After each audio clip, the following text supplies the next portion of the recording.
Hello and welcome to very interesting episode of రామోయిజం to the point. ఇవాళ 100 కోట్లలో ఎన్ని సున్నాలు ఉంటాయో చెప్పడం కూడా చాలా కష్టం.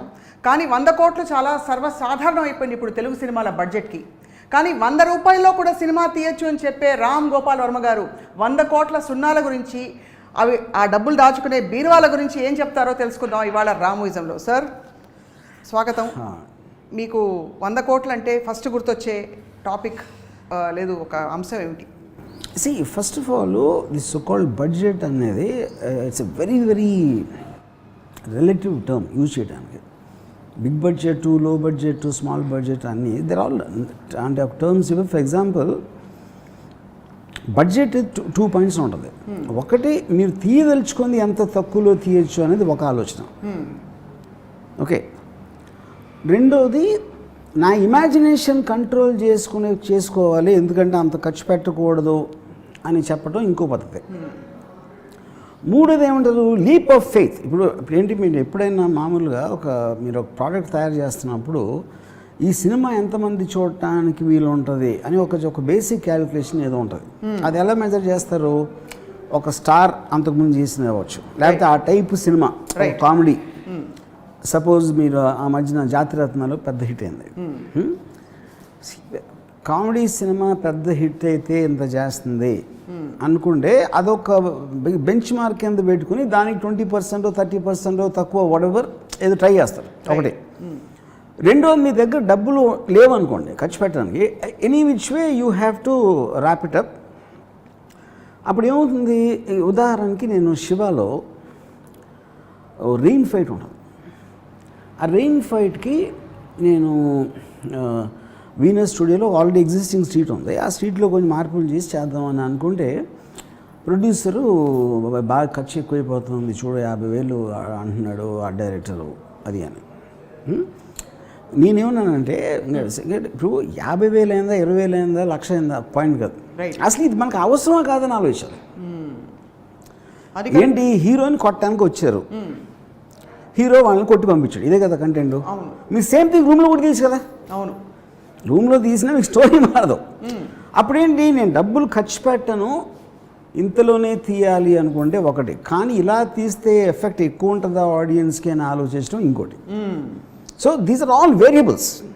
ఓకే, ఇప్పుడు ఫర్ ఎగ్జాంపుల్ రాజమౌళి ఇది ఉందనుకోండి, బాహుబలి వచ్చిన టైంలో మీరు మ్యాక్సిమం తెలుగు ఇండస్ట్రీకి 75 crore ఎంతో రికవరీ ఉంటుంది పెద్ద హిట్ అయితే. అలాంటి ఎగ్జాంపుల్కి అలాంటి అమౌంట్ అనుకుంటే దే స్పెంట్ హాఫ్, డబల్, 150. ఎందుకు? Which is what is called leap of faith. Right.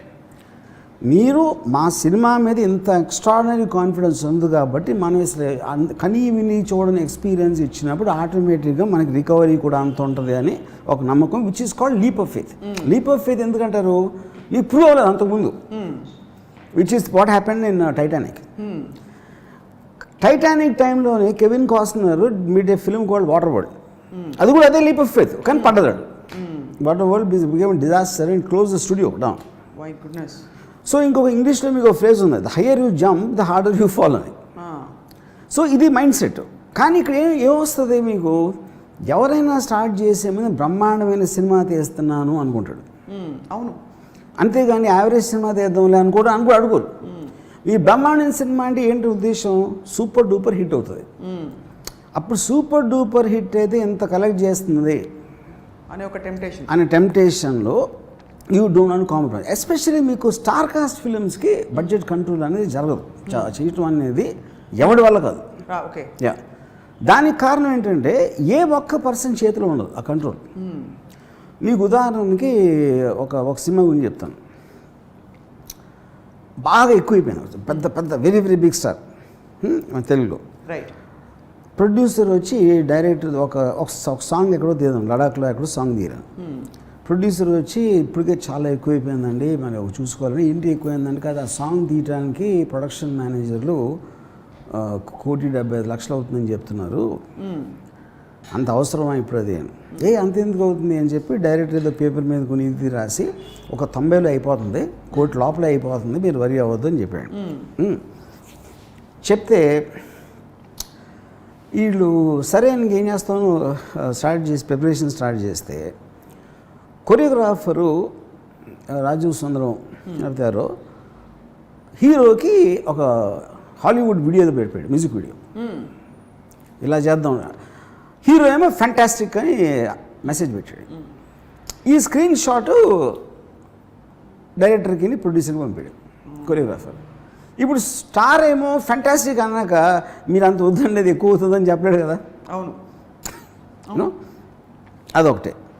రెండోది ఏమవుతుంది, ఎప్పుడైతే ఫ్యాంటాస్టిక్ అన్నాడో ఈ డైరెక్టర్ ఏం చెప్పాడంటే ప్రొడ్యూసర్కి, సార్ మీరు చాలా ఎక్కువ అనుకుంటున్నారు ఇది ఈ కాస్ట్, కానీ ఇంత గొప్ప సాంగ్ వచ్చిందంటే మనకి రిపీట్ ఆడియన్స్ వస్తారు. అది ఒకసారి చూసేవాడు 2 సార్లు 3 సార్లు చూస్తాడు. సో మనకి 3 రెట్లు రెవెన్యూ వస్తుంది. మీరు అది ఆలోచించట్లా. It's not a bad in thought provided it works. అది తెలియదు కదా మనకి. Yeah correct. సో అని చెప్పేసి ఫైనల్గా సరే ఓకే ఇలా చేద్దాం, దానికి 200-300 డాన్సర్లు కావాలి. డాన్సర్లు సరే అయిపోయింది. డాన్సర్ తర్వాత ఏం లేదు, మన ఇంత ఖర్చు పెట్టి అక్కడ వెళ్ళి లదాఖ్లో తీసామంటే ఫోర్గ్రౌండ్ ఉన్న వాళ్ళందరూ కొంచెం మొహాలు బాగుండి, హైట్ గీటు కలర్ బాగుండాలి. బాంబే నుంచి మోడల్స్ తెప్పించాలి, అట్లీస్ట్ ఫ్రంట్ పేర్లో నుంచో పెట్టడానికి. వాళ్ళు చాలా ఎక్స్పెన్సివ్, వాళ్ళు మళ్ళీ ఫ్లైట్లో వస్తారు. ఇవన్నీ చేసి తర్వాత నేను బట్టలు కుట్టించడానికి చెన్నైలో కుట్టిస్తామంటే కొరియోగ్రాఫరు హైదరాబాద్లో అయితే 1/3 అయిపోతుందండి, వాళ్ళకి ఏదో లింక్స్ ఉంటాయి అందుకని వాళ్ళు అడుగుతారు అని ఎవరో చెప్పారు ప్రొడ్యూసర్. సరే మేము హైదరాబాద్లో కుట్టిస్తామంటే కుట్టించండి, మనకి మెజర్మెంట్స్ కాడే రాకపోతే నా పూచి కదా అన్నాడు. అప్పుడు ఎవరు తీసుకుంటారు డెసిషన్? ప్రొడ్యూసర్ ఏం తెలుస్తుంది? యా. ఇప్పుడు ఏంటి ఐరన్, ఇదంతా స్టార్ కూడా తెలీదు. స్టార్ మ్యాక్సిమం ఏమన్నాడు, ఫ్యాంటాస్టిక్ అన్నాడు, అంతకు మించి స్టార్ కూడా ఏమీ తెలియదు. ఇవన్నీ ఇక్కడ జరిగి ఫైనల్గా ఇంకా 25 పెరిగి ఇది పెరిగి అది పెరిగి మొత్తం అంతా కలిసి ఫైనల్ బిల్లు 3,70,00,000 ఆ సాంగ్కి. 3,70,00,000 అయితే డిస్ట్రిబ్యూటర్స్ ఫస్ట్ ఆ పాట తీశారు. అంటే అంత బ్యాడ్గా ఉంది.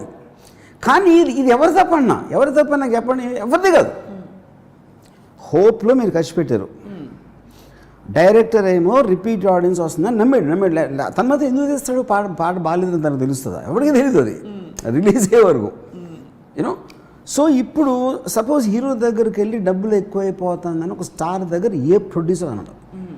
ఎందుకంటే అది ఎలా ఉంటుందంటే నీకని ఈ సినిమా మీద నమ్మకం లేదనిపిస్తుంది. యా, మీరు అసలు వెళ్ళటమే చేతులు కట్టుకుని వెళ్ళారు. మీకు డేట్లు ఇస్తే చాలు, మీరు రుణపడి ఉంటాం లైఫ్ అంతా అన్న టైప్లో మీరు వెళ్ళినప్పుడు అది ఏ విధంగా అవుతుంది? అదే you know. So I do not blame any of them. Right. ఎందుకంటే వర్కౌట్ అయినప్పుడు, ఇప్పుడు బాహుబలి వర్కౌట్ అయినప్పుడు మనది ఎందుకు అవ్వదు అనేది అది ఫండమెంటల్ థాట్. ఇప్పుడు నాకు తెలిసిన మొత్తం ఇండియాలో only person who understands this is Aamir Khan. Budget ఎందుకంటే ఆమిర్ ఖాను తన స్టార్డమ్ ఒక కాంపోనెంట్, తర్వాత సినిమాకి ఎంతకాలం అంతే ఖర్చు పెడతాడు. ఇప్పుడు గజనీ సినిమా అంత సూపర్ డూపర్ హిట్ అయ్యాక నెక్స్ట్ సినిమా తారే జమీన్ పే ఏదో క్లాస్ రూమ్లు చిన్న ఇళ్ళు దాంట్లో తీసాడు. ఆమిర్ ఖాన్ ఉన్నాడు సినిమాలో, that is additional caution. Right. అప్పుడు మీకు రియలిజం ఉంటుంది. ఎప్పుడైతే మీరు ఆర్టిఫిషియల్గా మీరు కేవలం డబ్బులు ఉన్నాయి కాబట్టి అసలు కనీ విని ఎరగని స్కేల్ పెంచాలి అని అనుకున్నప్పుడు that will be the problem. అది అక్కడ ప్రాబ్లం ఏంటంటే మనీ కన్నా ఎక్కువ it will primarily finish your story also. Me story చెప్పే విధానం మారిపోతుంది, జనాలు చూసే ఎక్స్పీరియన్స్ మారిపోతుంది. ఇప్పుడు ఫర్ ఎగ్జాంపుల్ నేను శివ తీసినప్పుడు నేను ఆ రోజుల్లో నాగార్జున సినిమా, కలెక్టర్ గారు అబ్బాయి, లేకపోతే 2-3 సినిమాలు వచ్చినాయి, వాటికన్నా చాలా తక్కువలో తీసాను. ఎందుకు తీసాను? మీరే బడ్జెట్ వేసి ఇచ్చారా? నేను లేదు, నేను వేయటం కాదు, ఎందుకని కాదు, ఫైనల్